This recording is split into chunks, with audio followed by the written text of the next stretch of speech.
Have you ever thought about the possibility of getting an STI without sexual intercourse? Or have you ever been told you have an STI and then the first thought that came to you and you're like, that's impossible. I haven't been with anyone. Or maybe you've been in a committed relationship for years and you tested something for positive and now you're questioning everything. Here's what most people don't know, and what even some doctors don't take time to explain. You do not have to have sex to contract a sexually transmitted infection. Hi guys, I'm Dr. Peter Aziz. I'm a urogynecologist and pelvic surgeon. Every week I sit across patients who are confused or in pain, and a big part of my job is to make sure that they have the right information, especially when it comes to sexual health or sexually transmitted infection. So today we're going to cover some ways you can contract an STI without having sex, backed by medical evidence. Before we get into it, if you're new to my channel, welcome. I primarily focus on general health, wellness, sexual health, pelvic health, and weight loss. And if you have any questions, or if you want to go deeper, or if you're not sure where to start about your health in general, or you have certain, confusion about a medical problem, I offer one-on-one health coaching sessions and Q&A sessions. The link is in the description below. I'd love to help out. So right now, let's get right into it. So when most people hear sexually transmitted infection, they picture a specific kind of encounter. But the word sexually transmitted refers to how these infections are most commonly spread. Not the only ways they spread though. So STIs, they include infections like herpes, like HPV, HIV, syphilis, hepatitis, chlamydia, gonorrhea, and some others. While sexual contact is the most common route, it is far from being the only one. So let's go through some of the important non-sexual transmission routes so you can understand the risks and, most importantly, how to protect yourself. All right, point number one is skin-to-skin contact. So there is no penetrative intercourse. Two of the most common STIs in the world, like herpes and HPV, they do not require intercourse to be spread. They can spread through direct skin contact with an infected area. Same thing like syphilis. So what does that mean? Meaning like kissing can transmit oral herpes. Genital rubbing can also transmit herpes, HPV, and syphilis. Even touching an active sore and then touching another part of your own body, a process called auto-inoculation, can spread the infection. So why is this tricky? The majority of people with herpes, they have no symptoms at all. Or they have some very mild symptoms that they don't even recognize. The CDC estimates that roughly 67% of people under 50, they have HSV type 1. And most of them, they had no idea whatsoever. HPV is very, very common in the United States. Most sexually active people will have HPV at some point in their lives. And again, a lot of them, they would not know because they don't have symptoms at all. The key takeaway is skin-to-skin contact with an infected area is enough. Condoms can reduce the risk, but does not eliminate it completely because they don't cover all skin surfaces. All right, another way of transmission is blood to blood. Any blood to blood contact can transmit a lot of different infections.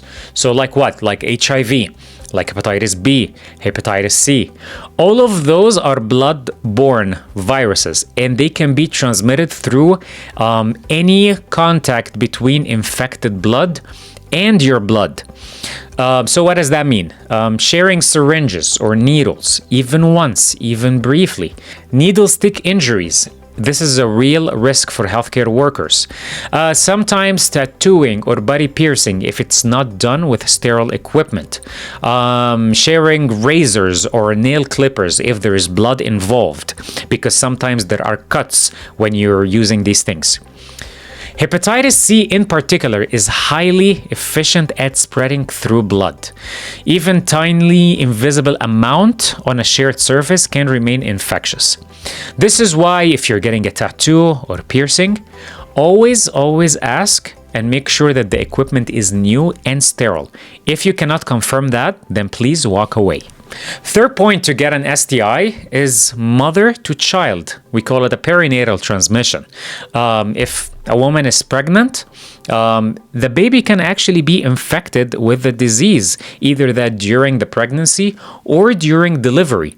This is a very important topic in women's health, and it's one I take very seriously.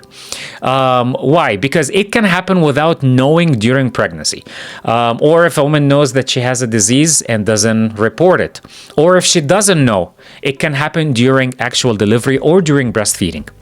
HIV can be transmitted during pregnancy, childbirth, breastfeeding, and this is why if you have HIV, breastfeeding is a contraindication. However, with proper treatment, meaning antiretroviral treatment, the risk of transmission can be reduced to less than 1%.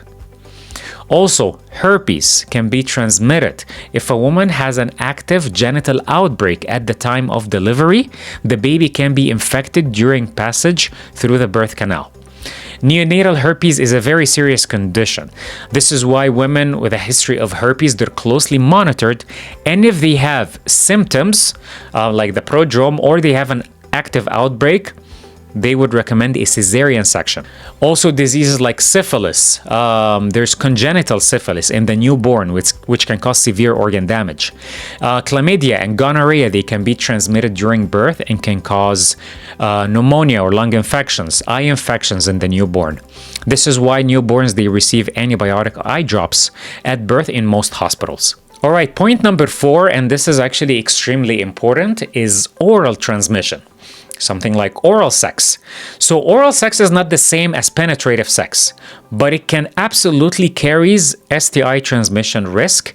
And in my experience, many patients do not fully understand this. They think that oral sex is safe and you cannot get any diseases from it. Not true. Herpes can be transmitted because people get cold sores around their mouth. It's mostly caused by HSV1, but it can also be caused by HSV2. So oral sex can lead to transmission of herpes. Gonorrhea, syphilis can also be transmitted through oral sex, both giving and receiving. Throat gonorrhea is common and often has no symptoms, which means it frequently goes undiagnosed and untreated, which means you can continue to pass it on to other people. HPV can also be transmitted orally and is now considered one of the causes of throat cancers. Cancers of the back of the throat or tonsils, base of the tongue. This is actually a growing public health concern. Barrier methods like dental dams and condoms, they can reduce the risk during oral sex, though they are usually underutilized. Just make sure you always get STI screening, okay? Point number 5 is sharing personal items. There are a couple in particular that I will stress on. One I mentioned, razors and nail clippers. If there are traces of blood, increases the risk for transmission.